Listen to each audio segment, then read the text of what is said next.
Welcome back to another episode of While We Were Working. It's the show that helps you become a better people leader.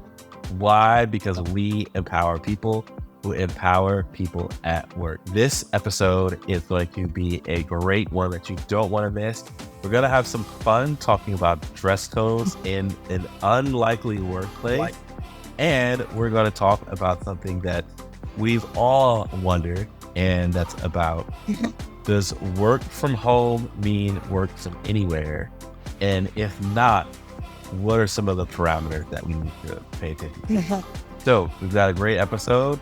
Let's get into it. I'm Joey Price. I'm founder of Jumpstart HR and one of the hosts here at While We Were Working. And as always, wait, who are you? I always say your name, but you can say it one this time. I don't know. I don't want to rob your thunder. So who am I? No. Who do I have the pleasure of being on the show for? Because this is number 98. So wow, it's been a journey. It's been a journey. Well, thanks, Joey. We'll change it up a little bit, and thanks everybody for joining our show number 98. Wow. Cool. I'm Summer Ketron. I'm the consulting practice manager here at Jumpstart, but I'm also the co-host of the show that it's hard to believe we started almost 2 years ago. Can you believe that, Joey? You know, I can't because HR news is always new and exciting, and I just enjoy every week chatting with you about what's new and next. But for it to have been 2 years, you know, it's a milestone. It's a milestone wow. For sure. We gotta celebrate. Definitely celebrate. Yeah, it's definitely pretty wild. I remember thinking when we started, gosh, are we really going to have continuous content to talk about? And of course we do, because HR is exciting. It's ever changing. And as I tell my friends, when you're working directly with people, you never know what to expect. So there's always something new and exciting happening. And I think we've got a really cool show. We're going to talk about dress codes. And before we do, it made me think about almost Halloween, Joey. Yep. Dressing up. I love it. Are you or your kiddos dressing up this year? And if so, what are the costumes, or at least like the finalists? So we are still debating. We're that crew that like thinks about it at the last minute and throws up a Hail Mary to see if we can order something on Amazon the next day. Or, one year I just took my kids into the costume store and I said, we're getting what we get. Right. But it was like, October 30th. But we will dress up. My girls, their school always does a festive parade where it's fun for the little kids because they get to dress up as their favorite characters from stories or movies. And then the upperclassmen, because it's kind of like a K-12 sort of school, the upperclassmen, they plan their costumes. So I love seeing, the Ninja Turtles, or the girls from Clueless. Like they'll plan their outfits, and the teachers get into the fun as well. So that's always fun to see. So the short answer is, my girls will dress up. They'll likely rope me into something, and I'm a mushy girl dad, so I'll say yeah. So I'll have to share pictures. To prove that it really happened. What about you? Are you dressing up? Well, I don't have a costume picked yet. I've got a couple of ideas, but I'm actually going to be traveling with my boyfriend that day. We're going to be flying back from a trip. So we'll be on the plane most of the day. Probably get back a little too late to really do anything. But we thought, gosh, how funny would it be to, be traveling through the airport, getting on an airplane. We were talking about like Minion costumes. And I thought, totally ridiculous, but I bet you would make a lot of people's day. So we'll see. We've got still a little time to figure it out. Oh, that would be fun. We have to share pictures, and I wonder if if this is one of those holidays where you get free drinks on the plane. So check into that I before think you you. do on Southwest. All I think right, that's one of those yeah, days. yeah. Cool. Well, speaking of costumes and dress codes, something fun happened. Don't think I'd ever would have thought of saying that, but something fun happened in the Senate, and we're going to talk about that in this segment called "While We Were Working." While we were working, in where we give you an update of news, trends, updates that you may not have been paying attention to. Why? Because you were busy working. So we got this New York Times article that we want to chat about. It's from the end of September. As you remember, that was around shutdown time. We're talking about shutdowns and all that. But something else was happening. And the headline is, in a sartorial about face, Senate reverts to tradition in its dress code. So, Summer, what was going on in the Senate? Oh my. Well, I have to say, as an HR pro, I was eating this up. I thought, oh my gosh, we've got HR problems in the Senate. Let's get some popcorn, Joey. These are things that you and I deal with on a daily basis. So to see them playing out, I was just like, what the heck's happening? I need to know more. So, in short, it sounds like what initially happened is, the Senate essentially said, that they weren't going to enforce the dress code. And literally a week later, as some senators started arriving in what they determined was less than the dress code expectation, even with rolling it back, they then changed it to a more formal dress code, indicating that a suit and tie was now a requirement. Yeah, and there were so many. I guess the guy is from Pennsylvania, and he always wears like hoodie and flip flops. But I do believe certain places should have certain dress codes, especially somewhere as important as our government office. So Okay. I'm a big fan of just keeping the dress code as it is. It's not broke, why fix it? There are other important things to worry about in government. Yeah. Than and we wear flip flops and sneakers to Senate hearing. In that article, I saw something that stood out. It said, Chuck Schumer said, "We've never had an official dress code," and it just dawned on me. Why do you think now people are challenging it? Do you think it's because we've got this kind of more business casual culture, which has turned into work from home culture, which is, you kind of business on top, whatever you want on the bottom, as long as it's not on camera. Like, I'm just curious, why do you think now is the time to challenge a dress code that apparently never existed? What do you think?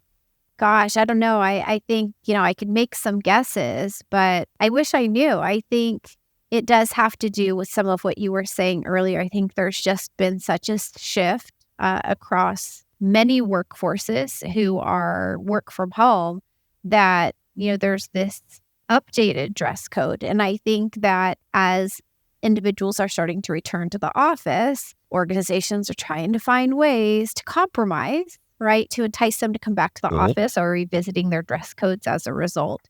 And so to me, it's somewhat natural that there's these conversations happening all over. But I agree with you, Joey, that there's a time and place for certain attire.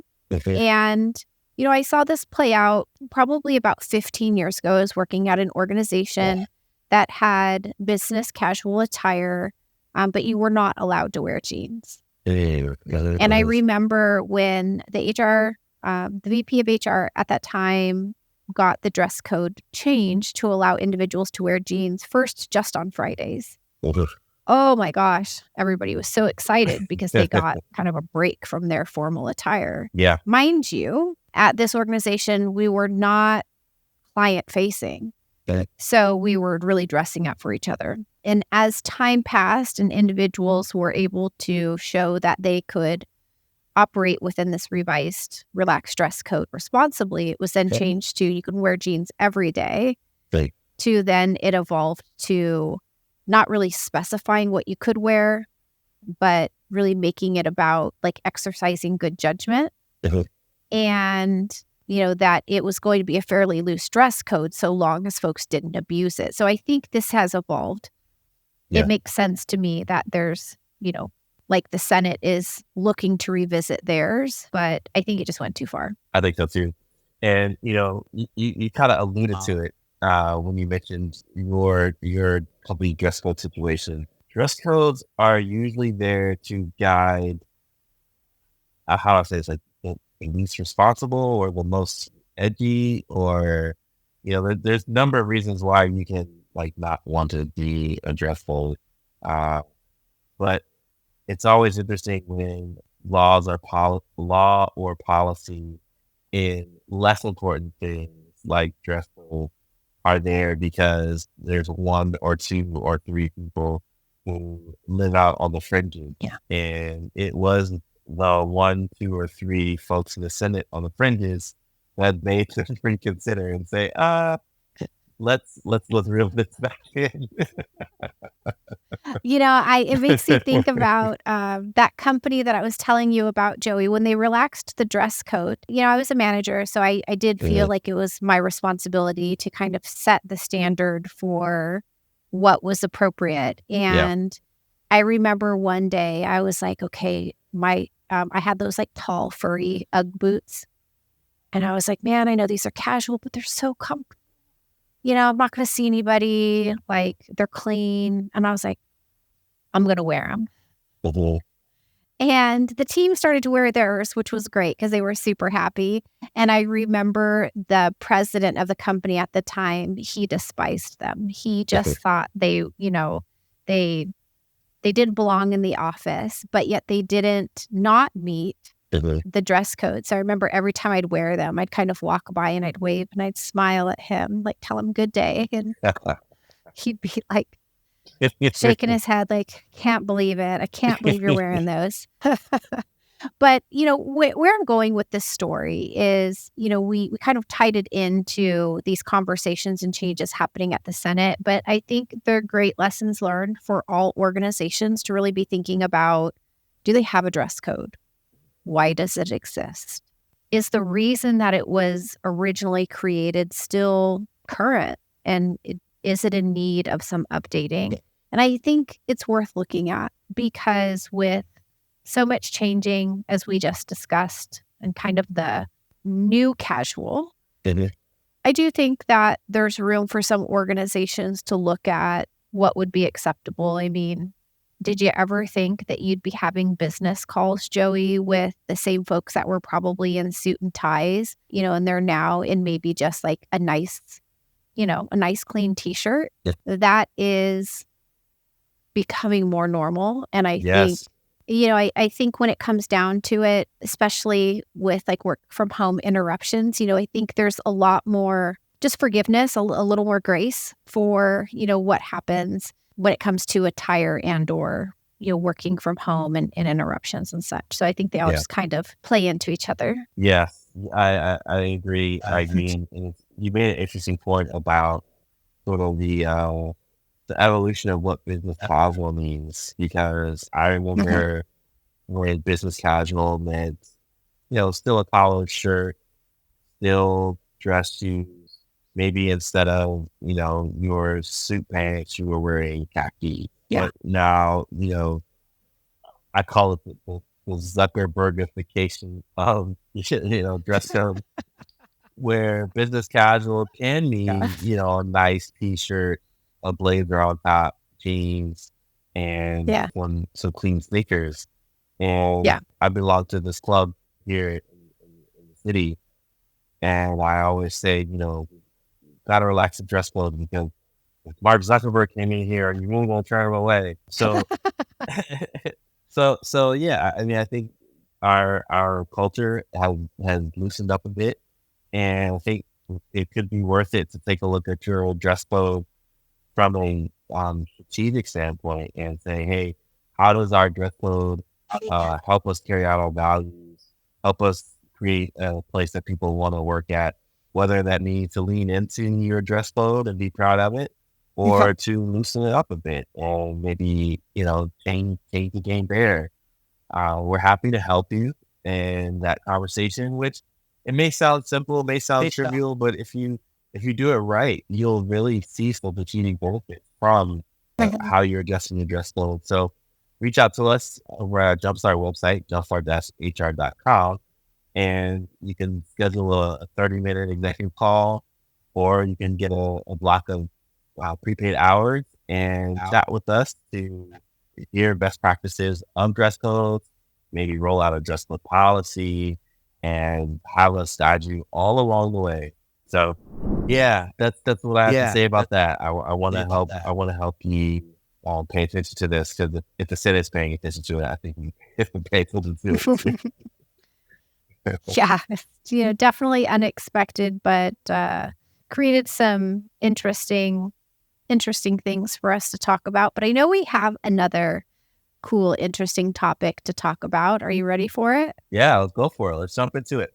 You want to set it up? Sure thing. Cool. So Consultants Corner is the second part of our show. And, this is one where, Joey and I, we get questions from our listeners. We chat with our other consultants to kind of put our ear to the ground and understand, what are some things they've worked on recently. And of course, if you have questions or concerns, anything that you'd like us to talk about, we'd love for you to send in your questions so Joey and I can talk about it at the show. You can reach us via email, hello@jumpstart-hr.com. And maybe you'll hear your topic on an upcoming show. But this one today was a question from a listener. And it reads, I see that some companies offer a work from anywhere policy. If we are already remote, how hard would this be to do, including international destinations? Great question. Are we going to make this a 3-second segment for a 13-minute segment? Because the answer is well, tough. It's going to be tough. It is going to be tough. In fact, it's interesting this question came in because, with the clients that I've worked with personally over the last 2 years, I would say this has come up for more than half of them. And it's because, you do see folks who are on Instagram posting, working from these glamorous tropical destinations. And I think companies want to some companies want to be a part of offering that to their team members, and they're curious how they can do it. And the answer is it's not very easy to do.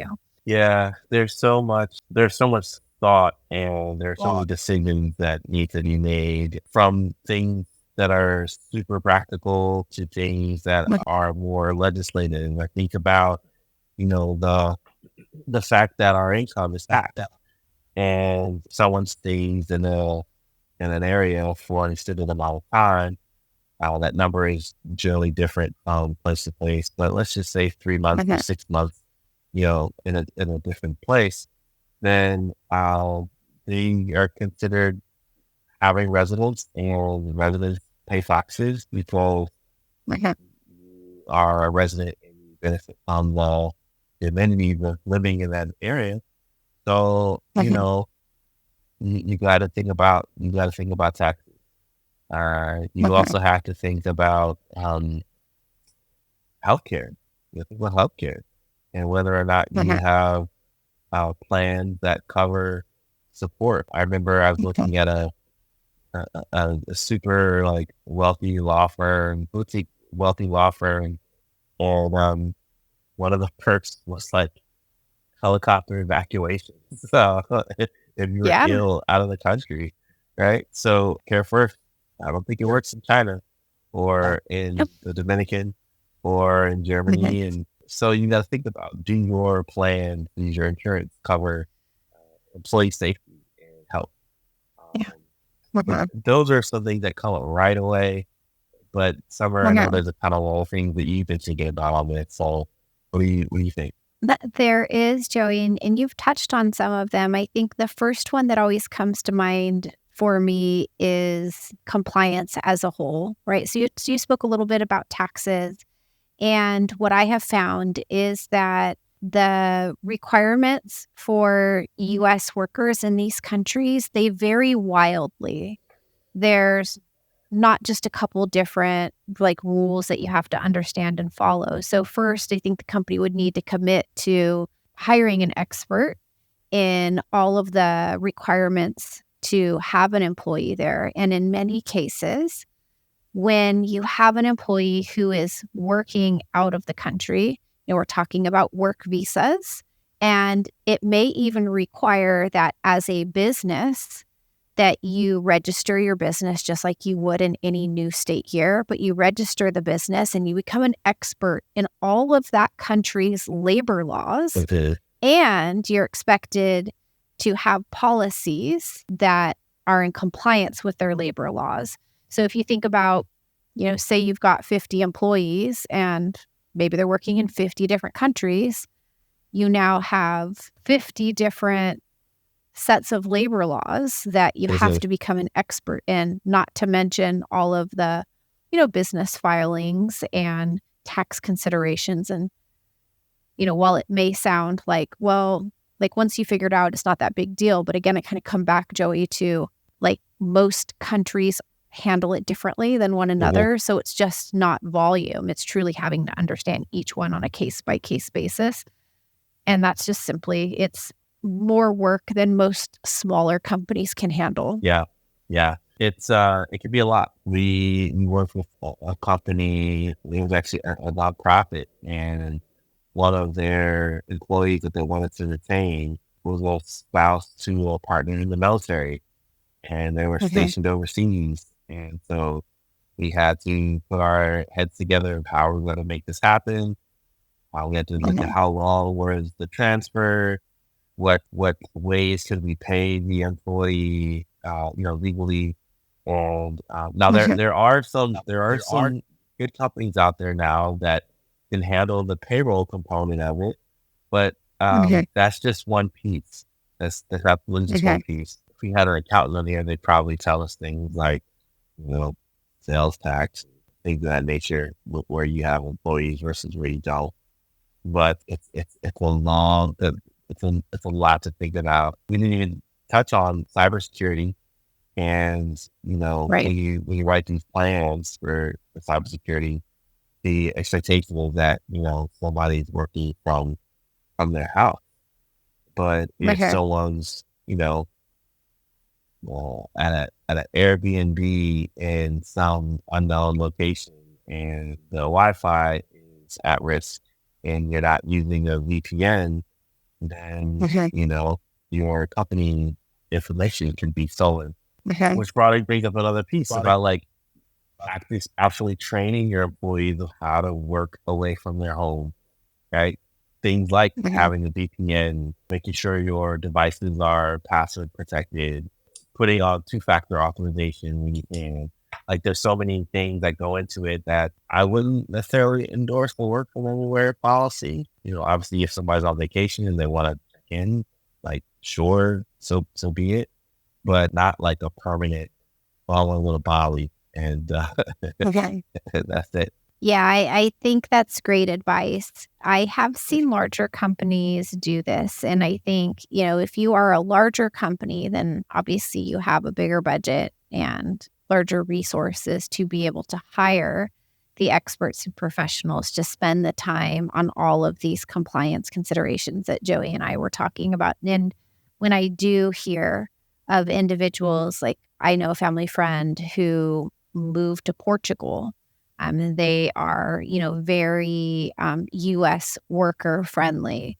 So that's kind of an easier destination than some of the others, fewer requirements. And so I think, it is those larger companies who are more likely to be able to do this. But, you spoke a little bit about, Joey, there being companies who do payroll. And there are a couple of options. So, if you're listening to this and you're like, gosh, I wish there was something else we could do, there might be. Of course, it requires, more information and kind of questions and analysis than Joey and I will be able to cover today. But the first would be, is the individual either you were intending to hire or that is currently working for you, do they potentially meet the requirements in that country to work as an independent consultant versus an employee? I think that's worth looking at. But I will warn you that each country is different. So you need to, again, understand their requirements. But Joey, have you ever heard of companies like remote.com? Yes, I have. Yeah. This is not a paid endorsement, but I mention it because in situations like this, they could be a good potential alternative. And so in short, remote.com is a company that you can pay a fee to, and they will essentially hire your employee as their employee, and they are registered to conduct business in a wide variety of countries. So yes, you're paying for it. Yes, this is no longer technically your employee on paper, but they would essentially be leasing them back to you. So you'd still have that individual performing the work just as they did before without a lot of the headache. And it's not cheap, but it's probably cheaper if you're a small company than having to pay for all of that compliance stuff that we talked about in the beginning. So maybe that's an option. Yeah, no, I like that suggestion. And sometimes you do have to look at the cost, but you also might say, hey, we're in a rhythm with this person. They know our clients well. They are a great team member. So the expenses could be justified, but it takes intentional thinking around it. Yeah, I think there's even much more than what we talked about today, of course. I mean, the one that always comes up in conversation is talking about work schedules, how to coordinate work schedules in so many different time zones. Does that mean that you have set core business hours where everybody's expected to be online for a small window of time, and what that looks like if you've got folks on the opposite ends of time zones? I mean, do you really want your team members having to be online at really late or really early hours of the morning? I'm guessing probably not. Probably not. No. Cool. Well, this has been a fun-filled episode. We talked about some topics that are important for you to know about. And I hope we covered all of these things, such as dress codes and working from anywhere.